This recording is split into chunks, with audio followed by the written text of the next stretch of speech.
Hello guys. For this video, we're diving into problem solving with Coulomb's law, specifically in 2 dimensions. We'll tackle calculating electric forces between charges efficiently, mastering the essentials for 2-dimensional scenarios. Let's get straight to it.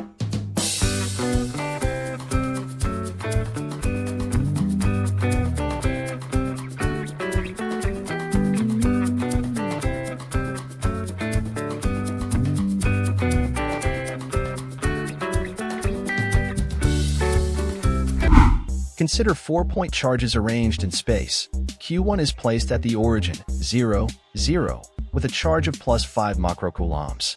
Q2 is located on the positive x-axis at a distance of 2 meters from the origin with a charge of minus 3 microcoulombs. Q3 is positioned on the positive y-axis at a distance of 3 meters from the origin with a charge of plus 4 microcoulombs, and Q4 is situated at an angle of 45 degrees from the origin, forming a triangle with sides of length 4 meters each, and has a charge of minus 2 microcoulombs. Calculate the net force on Q1. To solve this problem, we will follow the steps guided by this mnemonic, IG, FM, CARAD, or IG, FM, CARAD. Identify the focus charge. Write the given quantities in their standard units. Draw the free body diagram of the focus charge. Calculate the magnitude of forces acting on the focus charge using the Coulomb's law equation. Calculate the x and y components of the forces acting on the focus charge. Add all the x components and add all the y components. Calculate the resultant force using the resultant equation. Calculate the direction angle of the resultant force. And lastly, describe the direction of the resultant force. The first step is identifying the focus charge so that we will know what distances to consider. For this problem, it is asking for the net force of charges Q2, Q3, and Q4 on Q1. So our focus charge is charge Q1. So the distances that we have to consider are the distances of the other charges from our focus charge, which is charge Q1. Then, we write the given quantities in standard units. The charges provided are in microcoulombs, so we must convert them to coulombs.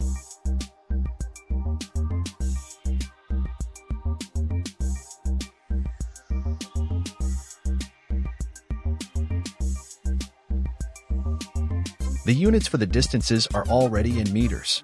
We need to identify the distance from Q1 to Q2, the distance from Q1 to Q3, and the distance from Q1 to Q4. The distance from Q1 to Q2 and Q1 to Q3 are already given. However, the distance from Q1 to Q4 is not directly emphasized, but we can determine this distance using the description of Q4 location.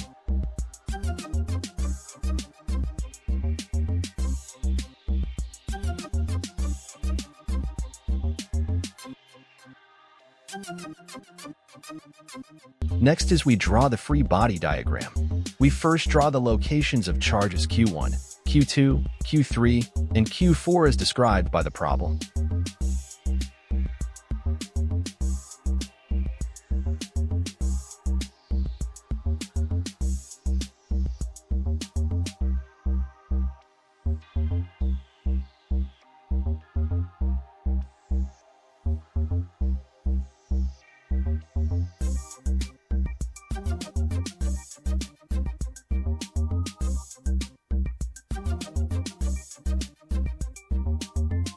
To draw the free body diagram, we will draw arrows representing the forces of Q2, Q3, and Q4 to Q1. Remember that we will draw these arrows starting from our focus charge Q1.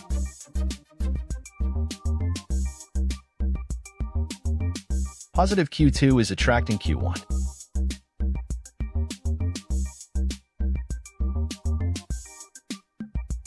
Positive Q3 will repel positive Q1.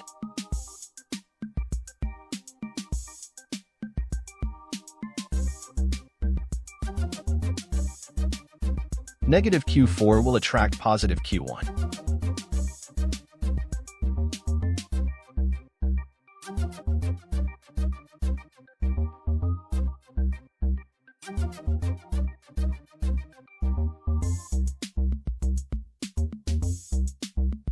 This is now our free body diagram of Q1, showing the vector arrows representing the forces of Q2, Q3, and Q4 on Q1.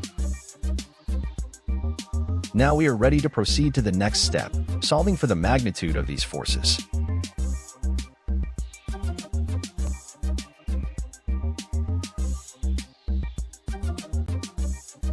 To determine the magnitude of these forces, we will use Coulomb's law equation.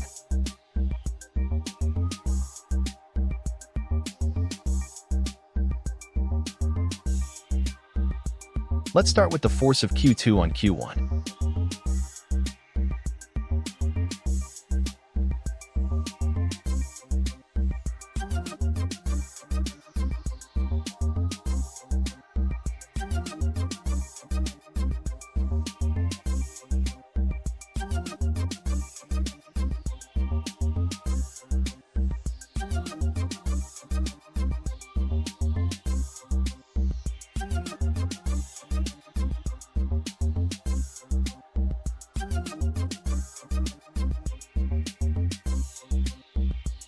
The force exerted by Q2 on Q1 has a magnitude of 0.033 newtons.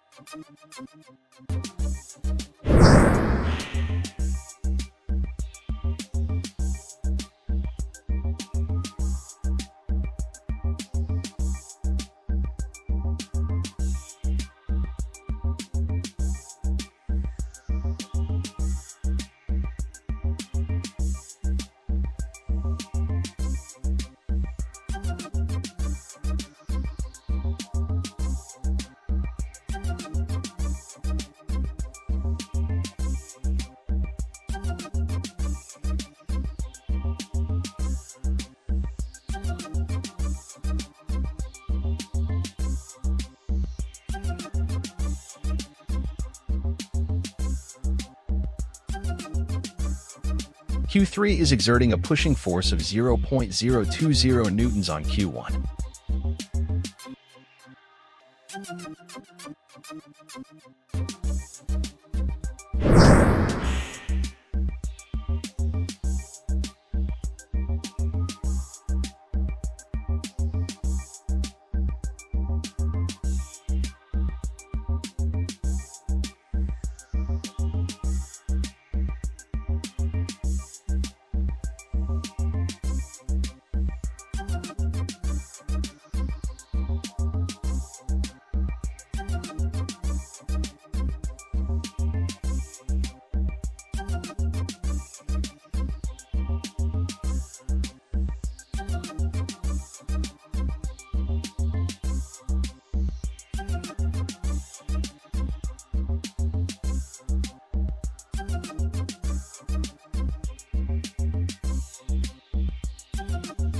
Q4 is attracting Q1 with a force of 0.0028 newtons.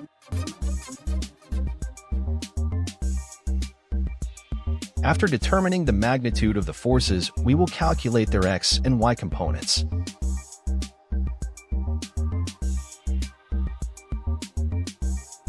For this step, it is better to make a table where we can put the values of our x and y components. Let's start with the force of Q2 on Q1.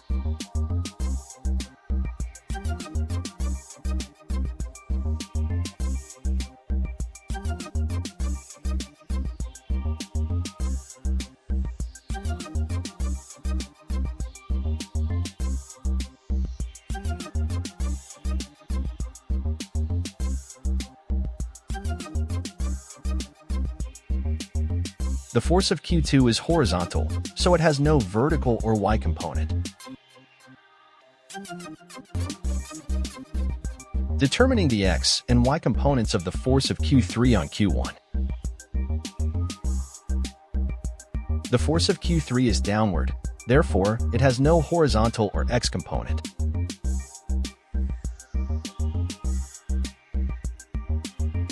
Since the force of Q3 is downward, this is the y component, and we can assign it as negative considering its downward direction.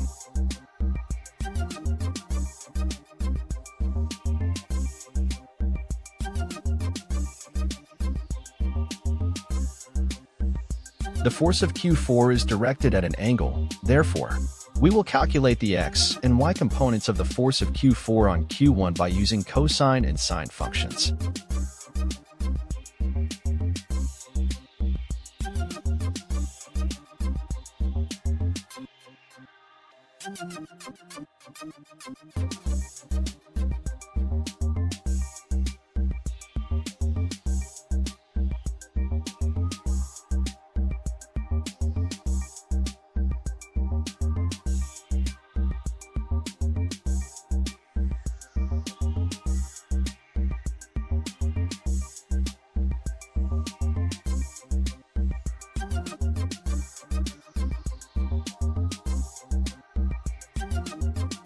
Before summing up the x and y components, make sure to re-evaluate the algebraic signs of each component, aligning them accurately with their respective directions and assigning them as positive or negative.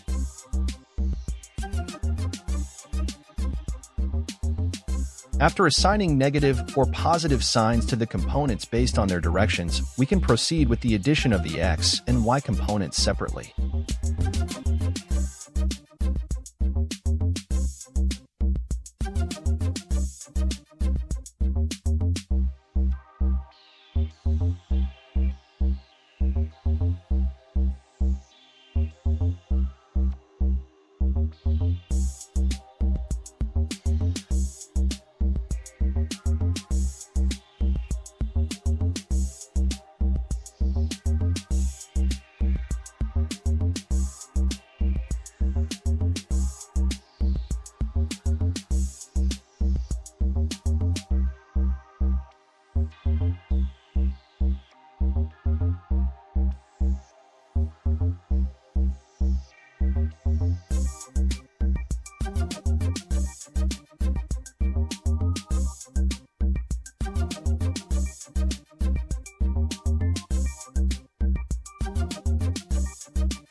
After obtaining the separate sums of the x and y components, we can use these summation values to compute the resultant force vector.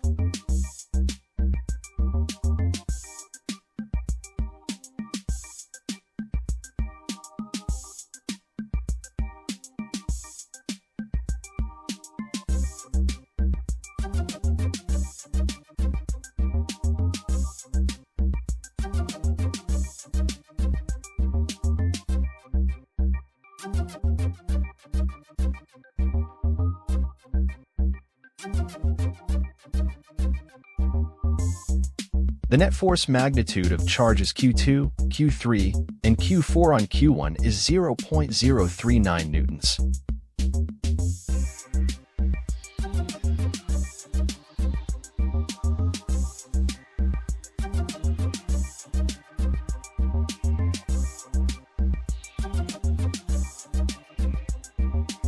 We can also use the summation values of x and y components to calculate for the direction angle of the resultant force.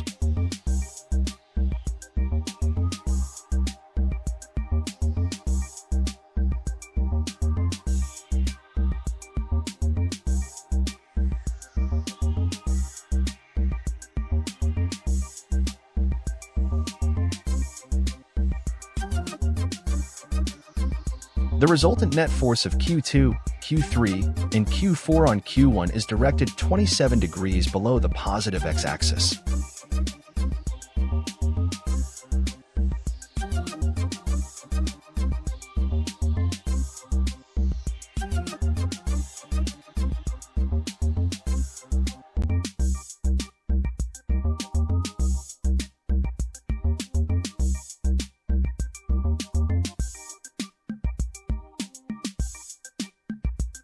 For our final answer, the net force of charges Q2, Q3, and Q4 on Q1 is 0.039 newtons directed 27 degrees below the positive x-axis.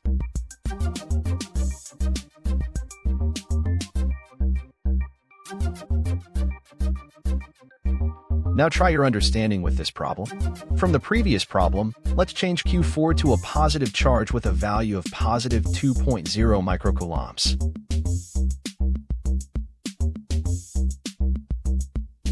Pause the video and solve for the net force of Q2, Q3, and Q4 on Q1 following the same steps and process we applied for the previous problem.